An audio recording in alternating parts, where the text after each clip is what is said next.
Okay.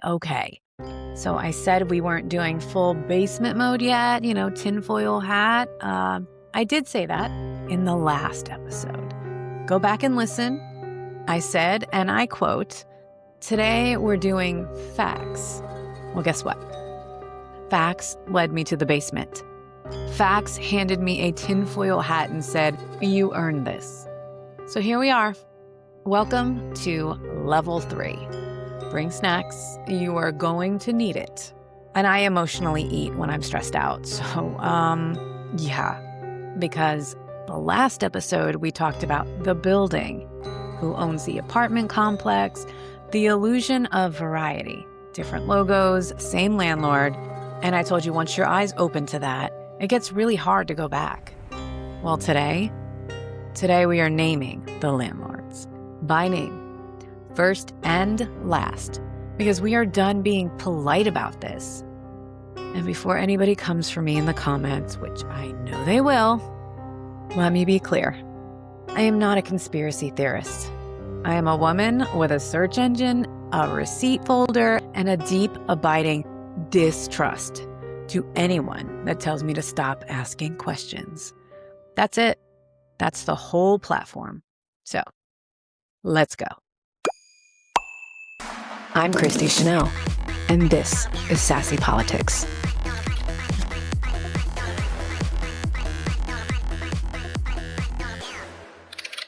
Welcome back to Sassy Politics, where we say the quiet part out loud and bring politics back to the human level, where it actually belongs. And today, we are going full investigative journalist.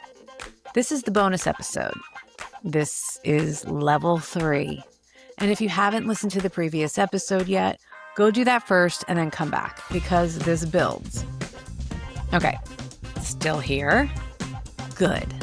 Let's talk about money, power, and the 6 names you probably half know, but maybe haven't connected all the way yet.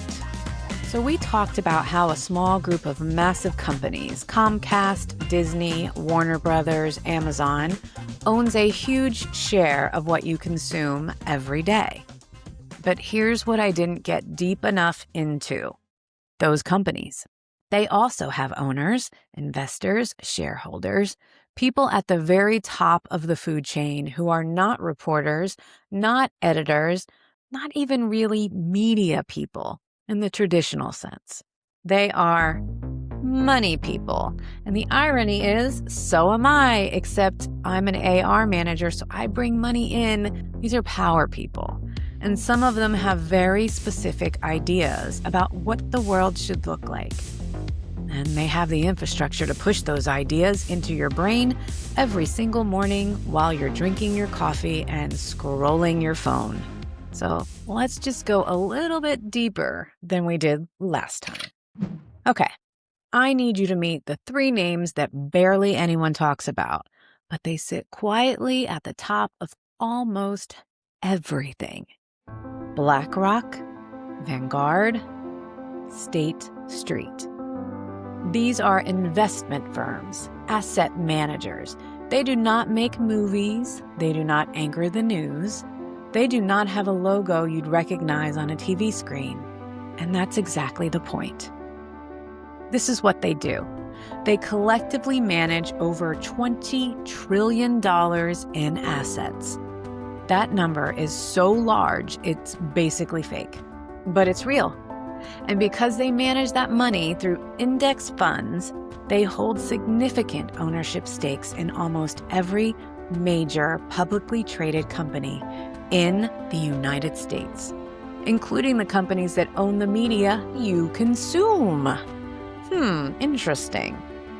A Harvard study found that either Vanguard, BlackRock, or State Street is the largest listed owner of 88% of S&P 500 companies. 88%. We're going to say that again. I need to repeat that. So I'm going to rewind and say it again. A Harvard study found that either Vanguard, BlackRock, or State Street is the largest listed owner of 88% of S&P 500 companies. 88%. And that includes major media parent companies. Now, I want to be fair here because I said we're doing facts. The way this works is it's not the same as one person sitting in a room deciding what stories get told. These firms manage money on behalf of millions of everyday investors like you and me. Your 401k might literally be invested through one of them right now. I need to look at that. They operate through passive index funds, not direct editorial control. But it gets a little bit more complicated than that. These firms do vote their shares at shareholder meetings. They influence who sits on corporate boards. They have enormous leverage over executive compensation and major company decisions. And when you hold a significant stake in ABC's parent company and CNN's parent company and Fox's parent company, all at the same time, you have a quiet but very real interest in the stability and direction of all of them. Boomerang has called BlackRock the fourth branch of the government because it's one of the only private entities that works directly with the Federal Reserve.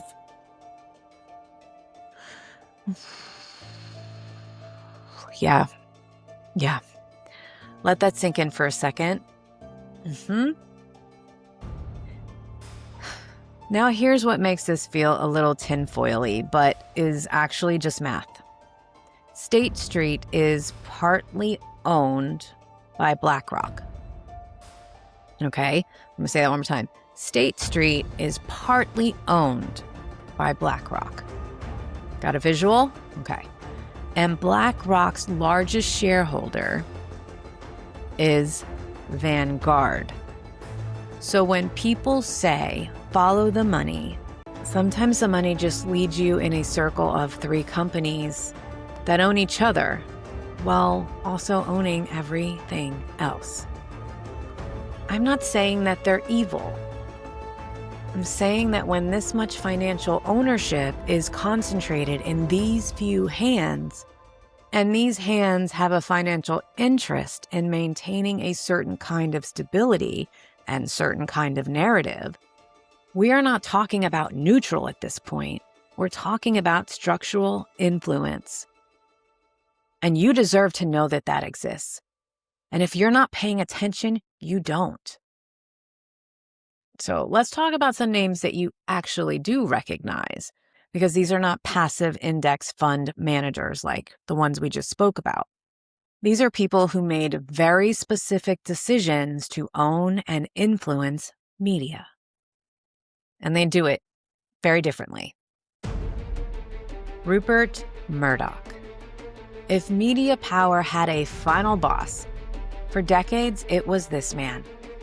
He built an empire that includes Fox News, the Wall Street Journal, the New York Post, the Times of London, and the newspapers across Australia and the UK.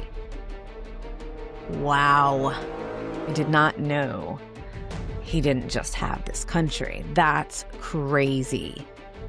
From one family, one ideology, reaching audiences across 3 continents.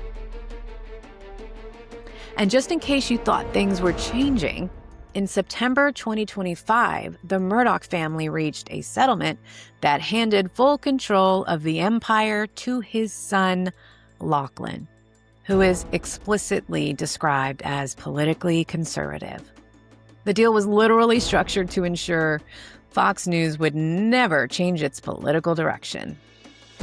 Convenient. Now, I have my own bias against Fox News. It has taken control of the minds of some people that I love very, very much. I know that it is a lot of brainwashing. So this all just makes so much freaking sense to me. Fox News settled a defamation lawsuit with Dominion Voting Systems for $787.5 million. a number that only came out because of discovery documents that showed producers and hosts knew the election fraud claims were false and pushed them anyway because it was profitable. And you want to call that journalism? No, absolutely not. And the wild part is Trump has made nearly 20 appearances on Fox News in a single election cycle.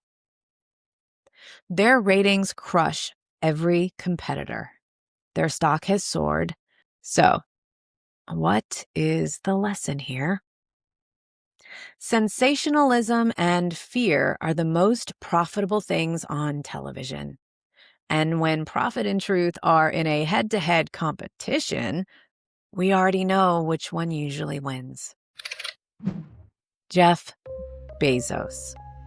In 2013, the founder of Amazon, who, by the way, holds government cloud computing contracts through Amazon Web Services with the CIA, the Department of Defense, and basically every major intelligence agency, bought the Washington Post for $250 million.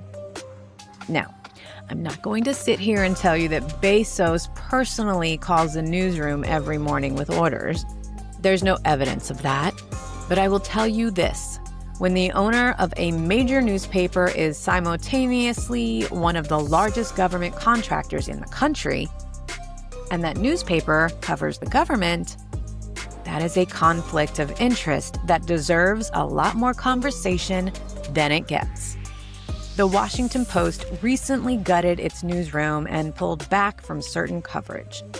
Bezos also directly intervened to pull a presidential endorsement the editorial board had already drafted.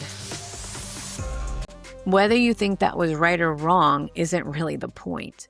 The point is one billionaire made that call for one of the most historically influential newspapers in the world. Elon Musk.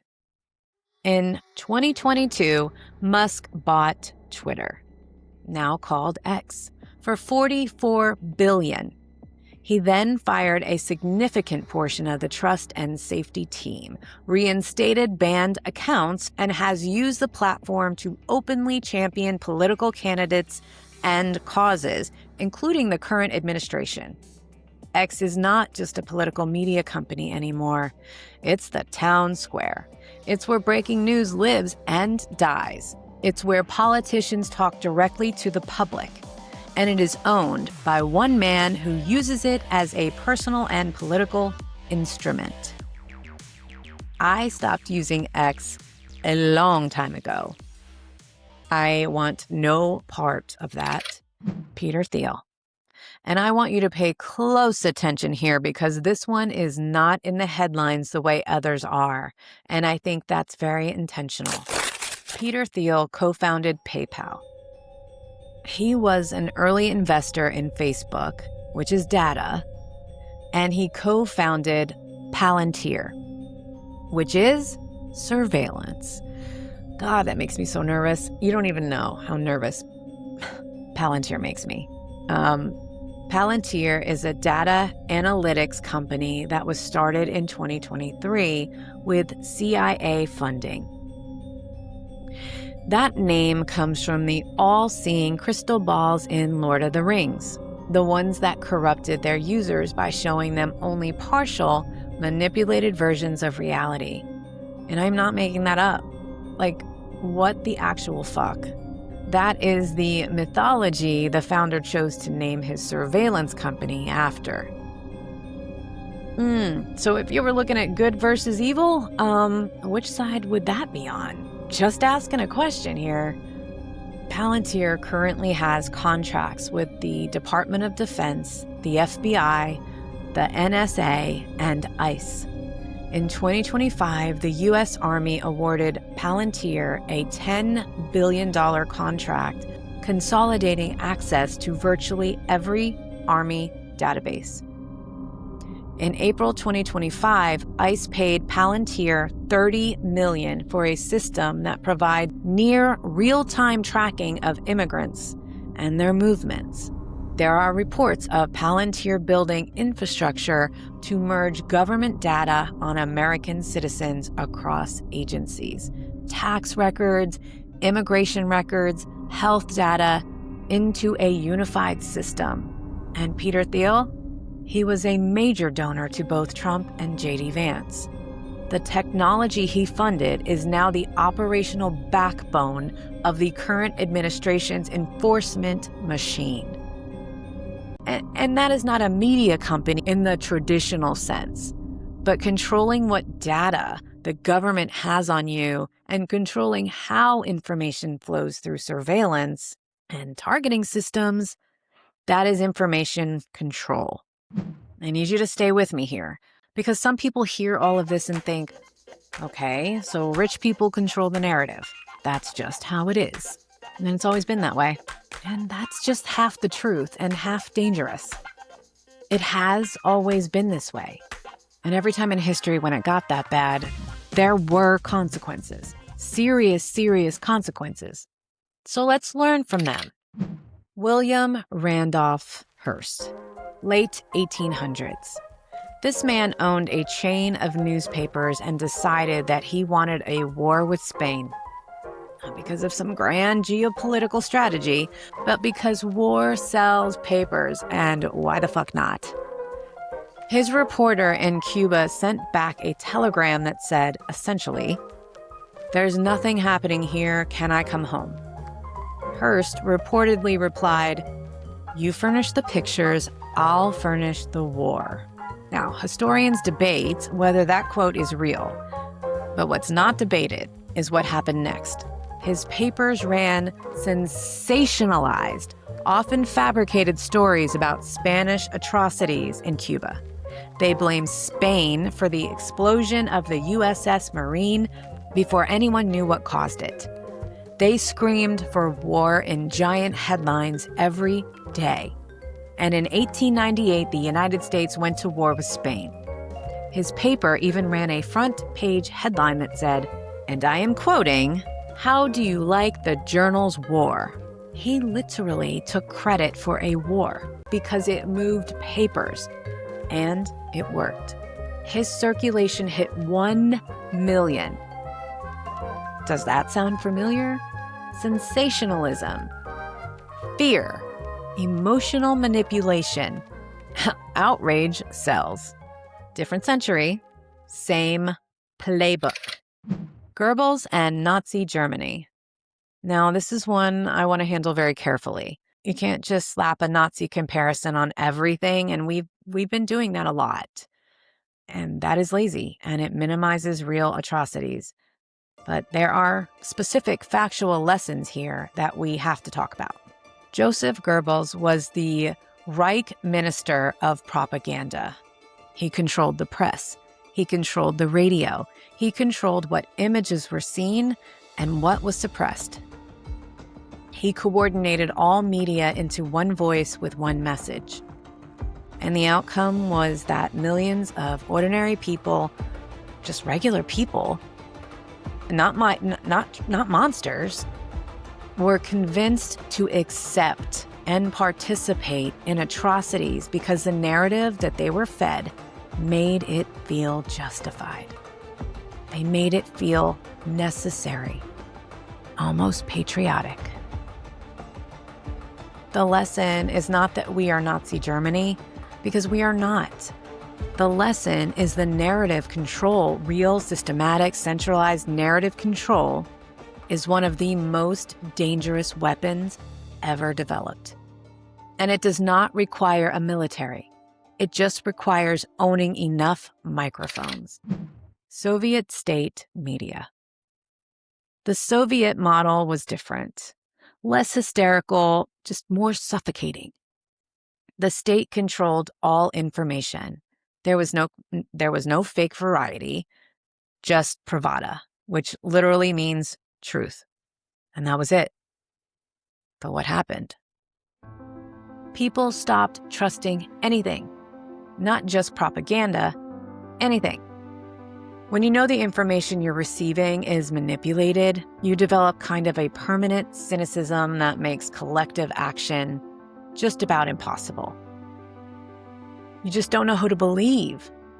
You don't know what's real, so you just survive. You stop trying to understand and you just try to get through the damn day. Does any of that sound familiar? Because I feel like a lot of Americans are in that exhausted, cynical place right now. Of course, we don't have Soviet state media, but the overload, the manipulation, the constant performance, it creates the same emotional result: paralysis, distrust, withdrawal. Operation Mockingbird. This one is real. Confirmed, declassified. This is not a theory. During the Cold War, the CIA ran a program that, by their own admission, involved relationships with over 400 journalists across major American news outlets. This included the New York Times, CBS, and Newsweek. These journalists were paid, briefed, and in some cases directed to write stories that served U.S. intelligence interests.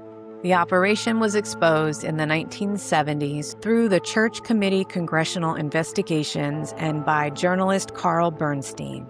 Yes, the same Carl Bernstein from Watergate. The CIA director at the time publicly stated the agency would stop placing material in American media. So whether you believe they actually stopped is none of my business. What is not debatable is that it happened. The government covertly shaped what Americans read in their newspapers, which means it's entirely possible that it's happening again.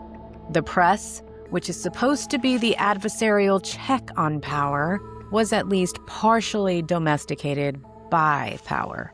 There's no conspiracy there. This is a congressional finding. The receipts exist. So, let's put all of this together. 1890s, a rich man decides what war to start because it helps his business. 1930s and 40s, a government decides what reality its citizens are allowed to perceive. Cold War. An intelligence agency quietly infiltrates the press.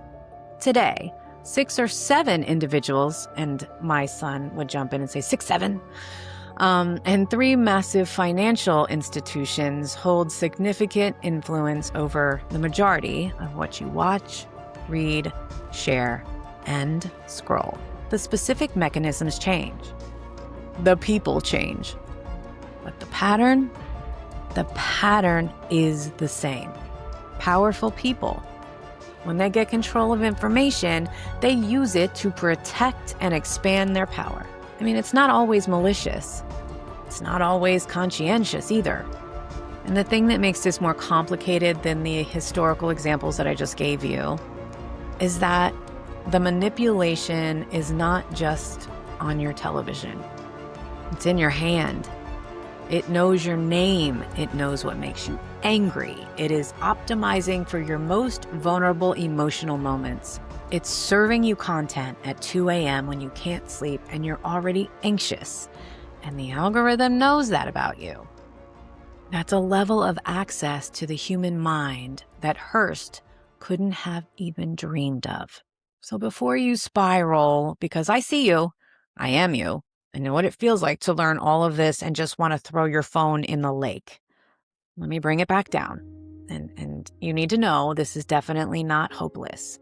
Knowing this is the beginning of being hard to manipulate. Because here's what all of these systems, from Hearst to cabals to Mockingbird to algorithm, from Hearst to cabals to Mockingbird to the algorithm, all have in common. They only work when you don't see them. The second you can identify the frame loses its grip on you. Not completely, not forever, but enough. So here's your homework.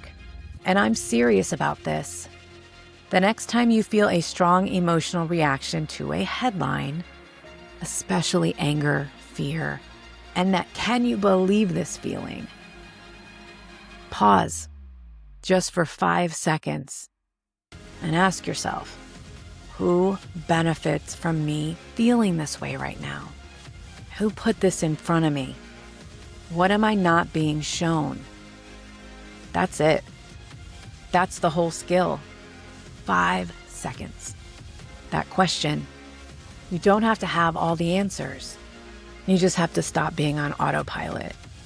Because the machine, whether it's a 19th century newspaper baron, a Cold War intelligence agency, or a 21st century algorithm, the machine depends on you not asking that question.